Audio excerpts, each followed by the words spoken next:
बच्चों, let's read the question. A hydrocarbon A on chlorination gives B, which on reacting with alcoholic KOH changes into another hydrocarbon C.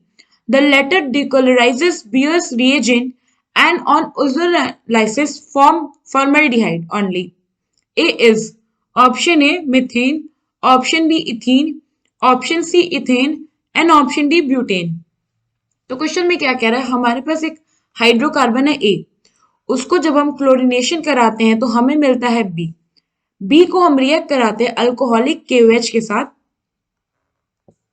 तो हमें मिलता है एक hydrocarbon C, सी क्या करता है, ये डिक्लोराइज कर देता है बेयर्स रिएजेंट को और साथ ही साथ जब हम सी को ओजोनोलाइसिस करते हैं तो हमें मिलता है फॉर्मल्डिहाइड।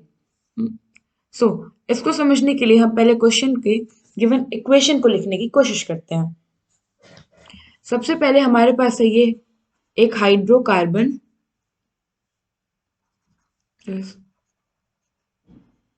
हाइड्रोकार्बन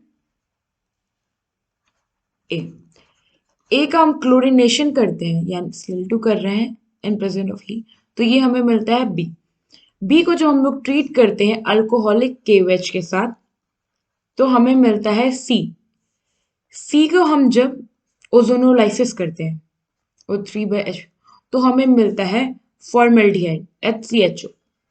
नाउ अगर हमें ए तक पहुंचना है तो हम क्या करते हैं, इस रिएक्शन में रिवर्स जाने की कोशिश करते हैं। तो सबसे पहले हम स्टार्ट करते हैं इससे, हमारे पास था दो फॉर्मल्डिहाइड मॉलिक्यूल,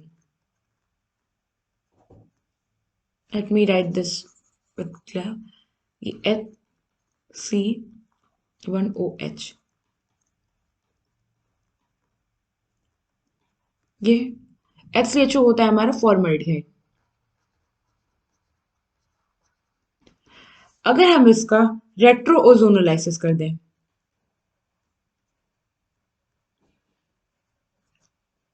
इसका मतलब रिवर्स ऑफ ओजोनोलाइसिस, तो इसमें क्या होगा, ये जो दोनों ऑक्सीजन होगा ये निकल जाएगा और हमें जो प्रोडक्ट मिलेगा वो कुछ ऐसा मिलेगा H2C डबल बॉन्ड CH2। ये जो हमें प्रोडक्ट मिला जिस इथीन, ये है हमारा कंपाउंड सी। मैं इसका थोड़ा डिफरेंट कलर से लिखती हूँ जस्ट टू डिफरेंशिएट, या इट्स सी। नाउ क्वेश्चन में क्या था कि जो सी बनता है वो हमें तब बनता है जब हम अल्कोहलिक KOH डालते हैं। अल्कोहलिक KOH क्या करता है, एलिमिनेशन का काम करता है, एलिमिनेशन। और ये किसका एलिमिनेटेड करता है, बी का, और बी क्या था, एक हाइड्रोकार्बन जिसका क्लोरीनेशन था। तो हम यहां से ये कह सकते हैं कि जो बी होगा it must be CH3 CH2 Cl। अब हम ऐसा देखते हैं हम क्यों कह रहे हैं, क्योंकि जब हम इस कंपाउंड में अल्कोहलिक KOH डालेंगे तो यहां से हमारा HCl एलिमिनेट हो जाएगा और हमें मिलेगा CH2 double bond CH2 C product जो कि हमें पहले मिला था। और इसके साथ साथ निकलेगा KCl along with some water molecule। B जो हमारा आया which is CH3 CH2 Cl, ये क्या है, ये है हमारा ethyl chloride, ethyl CHNORID chloride. इतना तो हमें कंफर्म हो गया। अब हमें B मिल गया, हमें C भी मिल गया, अब हमें देखना A। अब हम किस चीज का क्लोरीनेशन कर रहे हैं कि हमें मिल रहा है CH3 CH2 Cl। तो ऐसा तभी पॉसिबल है जब हाइड्रोकार्बन हो हमारा CH3 CH3, यानी कि हमारा इथेन, इथेन का हम क्लोरीनेशन करते हैं इन प्रेजेंस ऑफ हीट तो हमें मिलता है एथाइल क्लोराइड। नाउ अब हम एक बार देख लेते हैं कि क्या जो हमारा आंसर आया है वो सही है। हमारे पास था CH3 CH3 which is ethane, ethane का हमने क्लोरीनेशन किया हीट के प्रेजेंस में तो हमें मिलेगा CH3 CH2 Cl which is ethyl chloride.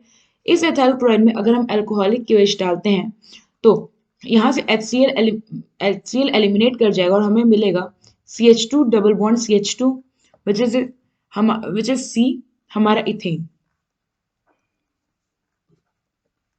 और ये जो सी है इसका जब हम ओजोनोलाइसिस करते हैं तो हमें मिलेगा, यहाँ से डबल बॉन्ड टूट जाएगा और हमें मिलेगा HCHO, 2 molecules of HCHO। Now जो हमारा करेक्ट ऑप्शन बनता है इस क्वेश्चन का वो है हमारा ऑप्शन सी, इथेन, कि जो हमारा हाइड्रोकार्बन ए है वो इथेन है। आई होप आपको ये क्वेश्चन समझ में आया होगा। Thank you.